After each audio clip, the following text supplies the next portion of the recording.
Bonjour à tous, je vous propose un nouvel extrait du livre Récits Révélation 2. Cela concerne les cités intraterrestres du mont Bugarache et des cités de la lumière.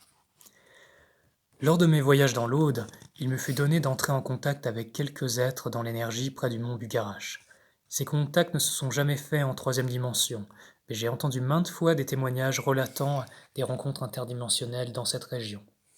Le mont Bugarache est dans l'énergie comme un temple, où dans le sous-sol réside toute une population venant de tous les confins de l'univers. Les cités s'étendent fort loin sous le sol et autour de la montagne.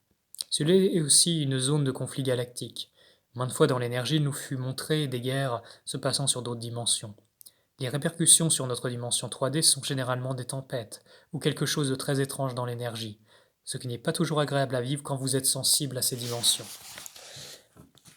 Il y a peu, suite au changement de conscience de la Terre et à la transition énergétique de début 2015, la Terre fit beaucoup de ménage dans ce lieu. Voyez-vous, la lumière falsifiée y est très présente, et les êtres œuvrant pour la lumière falsifiée tout autant. Ce lieu appelle beaucoup de travailleurs de lumière pour s'y réunir, et cela non pour des raisons des plus amicales. Le projet des cités de lumière sont généralement orchestrés par des groupes extraterrestres. Si vous avez lu mon premier livre, vous comprendrez quels sont leurs projets.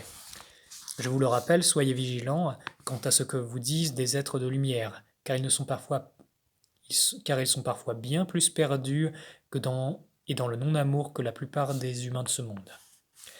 Un petit mot sur les cités de lumière nous attendant soi-disant en cinquième dimension. Elles sont vides, car les anciens habitants se sont fait bouffer par quelque chose, et c'est aussi un plateau repas comme celui prévu en troisième dimension.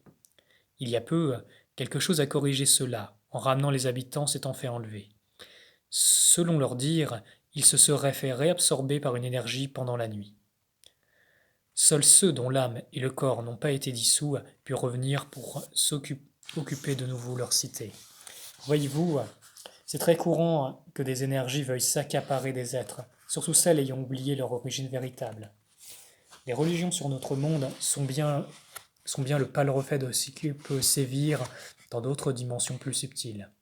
Les dieux grecs, par exemple, savaient très facilement créer des énergies pour servir leurs intérêts et créer un maximum de fidèles servant leur cause. Ils pouvaient alors s'en servir pour jouer à la guerre entre dieux. Cela est un tout petit exemple de leur inconscience et de leur façon de procéder. Concernant les cités de lumière, comprenez bien qu'il y a également un plan bien supérieur qui mène les êtres à se rassembler et à mener autre chose. Par contre, si ces cités de lumière ont à se manifester, il est important que vibratoirement les places soient préparées et que leur allégeance soit sous une allégeance divine, et non pas sous une allégeance extraterrestre qui généralement sert ses propres intérêts. Ce que je souhaite terminer avec ce partage audio, c'est qu'il y a de l'espoir. Il y a beaucoup de falsifications dans les autres mondes et sur notre monde, mais la lumière perce en chacun. C'est ça la bonne nouvelle.